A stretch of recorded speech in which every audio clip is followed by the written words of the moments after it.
Daniel 7 describes 4 beasts who ruled the world. The first is a lion with eagle's wings. This fierce lion represents Babylon, just as the head of gold did in Daniel 2. Babylon ruled the world from 605 BC to 539 BC. By the way, Daniel 2 and Daniel 7 are parallel prophecies.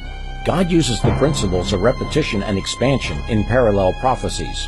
In other words, God repeats prophecies using different symbols, and as he does, he expands on the prophecy, giving us the necessary clues and additional information he wants us to know in order to understand the prophecy. The second beast is a bear with 3 ribs in its mouth. The bear represents the Medo-Persian Empire. The 3 ribs are symbolic of the 3 kingdoms conquered by the Medo-Persian armies. Those kingdoms were Lydia, Babylon, and Egypt. Medo-Persia ruled the world from 539 BC to 331 BC. Daniel saw the bear was raised up on one side, indicating one of the 2 kingdoms was stronger than the other, just as one arm is typically more dominant or stronger than the other. The third beast is a leopard having 4 wings and 4 heads. The leopard represents Greece, led by Alexander the Great. The wings represent the speed which young Alexander conquered the world. The 4 heads of the leopard represent Alexander's 4 generals: Cassander, Lysimachus, Seleucus, and Ptolemy. After Alexander's death, these 4 generals divided the kingdom and fought amongst themselves for control of Alexander's empire. Greece ruled the world from 331 BC to 168 BC. The 4th beast was a dreadful, terrible, and exceedingly strong beast with great iron teeth. This beast, with its iron teeth, represents the same kingdom as the legs of iron. Those legs represented the pagan Roman Empire. Then Daniel focuses on the 10 horns of this beast, and coming up among them is another little horn, who destroys 3 of the first horns, as if they were plucked out by the roots. Daniel says, "In this horn were the eyes like the eyes of a man, and a mouth speaking great things."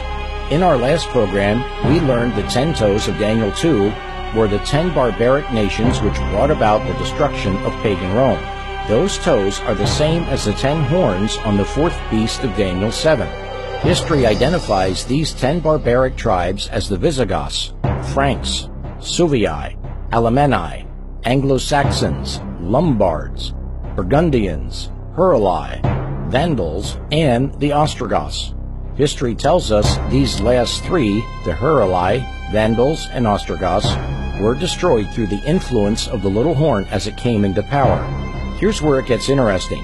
God has given us additional information in this passage that was not given in Daniel chapter 2. Here God reveals the little horn power coming up among the 10 horns. The little horn of Daniel 7 is the most powerful enemy of God's truth and of God's people on earth today. It's very important to understand who this little horn is, and we'll do so by examining the identifying marks given to us by God himself. When you understand Daniel, you'll be able to understand the book of Revelation, because Daniel is the key which unlocks the secrets of Revelation. Take a screenshot of this information, and remember that the 4 metals in the statue of Daniel 2 and the 4 beasts of Daniel 7 represent the same kingdoms. The 10 toes of Daniel 2 and the 10 horns of Daniel 7 represent the kingdoms that remained after Rome's fall. Please also remember the little horn of Daniel 7 comes up after the 10 horns. Then the little horn plucks up or destroys 3 of those 10 kingdoms. In our next program, we'll see how God gives us everything we need to know in order to identify who this little horn is. May God bless you and your loved ones as you seek to understand God's great prophetic messages, preparing you and your family for the coming events which are soon to take place on planet Earth.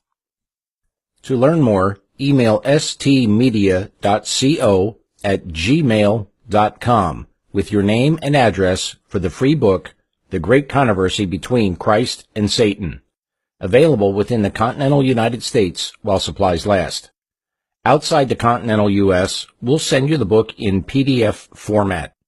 So please email us today with your name and address, and we'll send you this free book, The Great Controversy, Past, Present, and Future. That address again is stmedia.co@gmail.com. May God bless you as you seek to learn and follow His will for your life as found in the Holy Bible. One final note, please do not request this book if you already have a copy in your home. Thank you, and God bless you.